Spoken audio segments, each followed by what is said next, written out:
collective, a record label, a name to put our stuff out with? I don't know, it's like whatever the fuck we want it to be, you know? The way probably every record label starts, it's just like a way to, you know, want to put on a gig for a load of, you know, kind of bands we like, whatever. Just like, that was cool. We do it again? Yeah, cool. We do it again? Cool. We do it again. And then, you know, just kind of just kept growing into. Goes on, and then I think once you put any sort of night on in Dublin and put a name on it, people will start asking you to like play it, or like if you put, because we started doing exhibitions then as well. Yeah. And then people were asking like when's the next one and stuff like that. And well, like the first ever couple of events we ran were like always like, there was always like a live band aspect, there was an art exhibition kind of piece or whatever like that, and then there was electronic music as well. So it was like 3 different things all in one. So it was like, you know, Bad Suit. From what I see, it's like, you know, it's basically just a community. And I think that that's like what a lot of the collectives in Dublin seem to be. It's just like a group of people that already existed, making things together, going to each other's shows, going to each other's exhibitions, and you want it to become like this thing that you can say, oh, we're putting on a Bad Suit thing or whatever, and you can bring people in. So doing stuff DIY is hard. You know, there's a lot of elements to it that maybe from the outside or starting out you don't realize, and then you go, oh shit, yeah, like, okay, looking after the finances, getting someone to take photographs of the thing, getting whatever it is, you know, if that's talking about an event. So if there can be a community of people that learn the way things work, learn the way other people work, it just makes it so much easier. It's just like a conduit for people to come in and go, oh yeah, you want to fucking put on a video? We know a few heads that'll do that. You want to do this? Yeah. We'll put you in touch. Put you in touch. That's the community aspect of it, though. That's why there's now like set people that are in it. It's just if you're interested in art, tag along, like.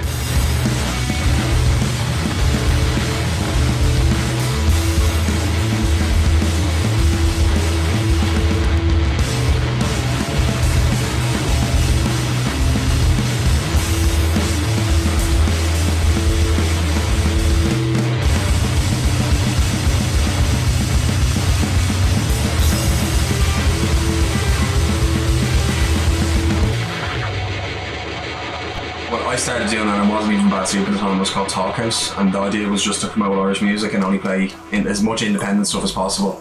And it's definitely gotten easier to only play independent stuff the last while with the huge resurgence of independent Irish music over the last 5 years. The mindset the DDR have is very like DIY, so obviously that kind of rubbed off on us. Because you look at them, they're like just very effective in what they do, you know what I mean? Yeah, it's well. Like, exactly. It's really DIY, but it's really fucking well organised. Really good, it's really well done. It's well organised. There's a lot of people involved, but everyone knows their role. It just works really, really well, even though there's like no fun. Yeah, that's the thing, you know. You look at them, and you just think it runs like a business without the money, you know. Being friends with different labels like Pizza in Dundalk, and then DIYLK, and Teletext as well. And kind of just nearly looking at them for inspiration. Once you kind of like put a name on something, you know, it kind of gets like not more traction, but it just like it demands a little bit more respect than just like a normal kind of, you know, band gig or whatever. Just a poster with no name, but if it has like a, it's like, it's something. It's easier to remember. It's part of something, you know, and then the connection. That's like the best thing about it. Is like you just get talking to like a lot of people that are interested in the same fucking thing that you're into. You know, it's great, and it invites a lot of, you know, cross contamination and, you know, all this lovely shit, you know. Yeah. I suppose the way you even just put stuff out, you have to be a little bit more considerate with whatever you put out. It can't just come out randomly. And I think communications is a huge thing. Vital, absolutely vital. You know, because communications are your bread and butter. They're your like 90% of what you're going to be doing. If you're putting on an event or you're coordinating different people, basically, if your communication is shite, they're just going to be like, oh, fuck that Bad Suit crowd. They're not working with, they're a nightmare, they're a headache, they're whatever. Exactly. Can do damage quickly. Especially in such a small little incestuous scene. I was going to say, you know, like, you're not just speaking for yourself, I feel, when you're putting stuff out through Bad Suit, like, because say you're putting it on like a band page or something, it's fine, it's just your band, whatever. But if you put it on Bad Suit, it's like a lot of people attached to it, or like you're representing it like more than just you know what I mean? Mm-hmm. You know, being really responsive and Being professional, basically. just being really professional. And like that's the tough thing. It's not easy, like, Personally, yeah. but it's just really, really love Irish music. At the end of it, Irish music so much. yeah.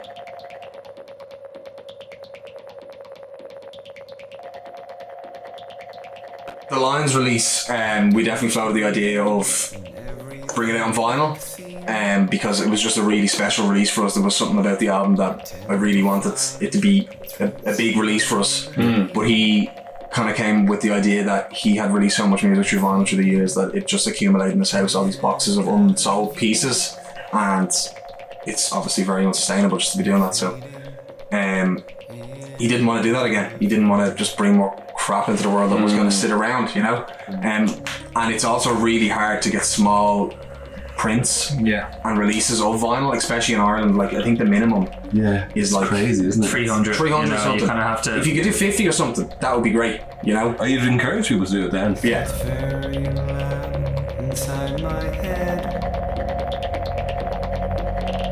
It serves to amplify what I regret. I'm fading in and out of view. If you burn out or you get fed up with how things are going, or you just like you just can't motivate yourself, like it's important to, like, you know, obviously check in with and be completely honest with people and just be like, listen, I don't have the head for this right now, I'm not doing this, I'm sorry. That's what communities and collectives will do, is like support each other, and Which like, is one of the advantages. what we're all trying to do is just look out for each other and make connections. And so like if we can all support each other and be good and kind to each other, we should be able to, you know, avoid burnout.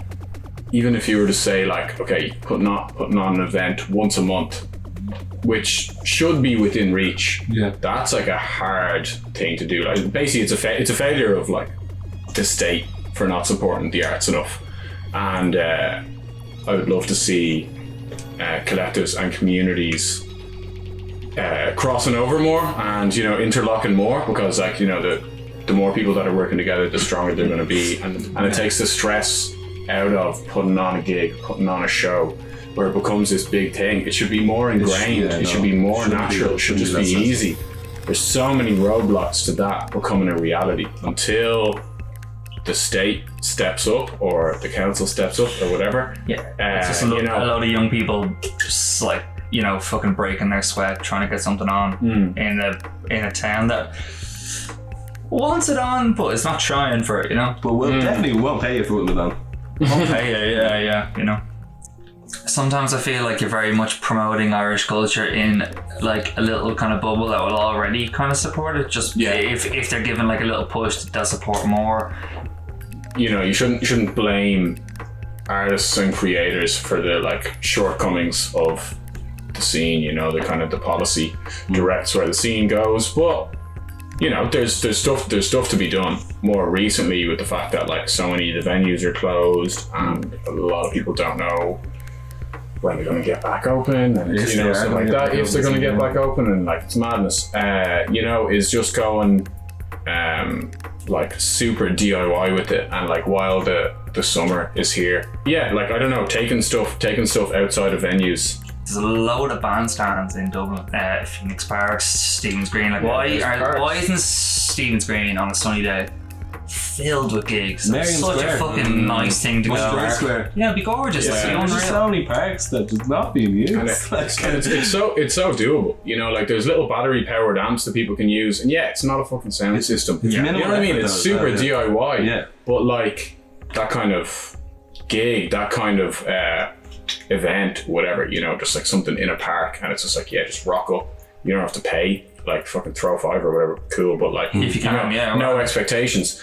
It's like it lowers the expectations of the performers and the audience members, where it takes the stress out of the whole thing, you know, and instead of just being like a little bit more of a community thing, just people standing around and just like, make a few tunes and like play something you've been working on. It doesn't have to be polished or whatever.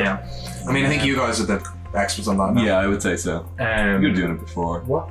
Acid Classic. It's the banjo. Yeah. Yeah, well, you know, put shit on wheels. Put amps on wheels and get car batteries. Did you not copyright that now? Mad easy. Fucking everyone get a trolley. Seriously, get a trolley so you can get them everywhere. And they're so good. I'm in love with trolleys as a fucking many. medium of just being able to get shit done.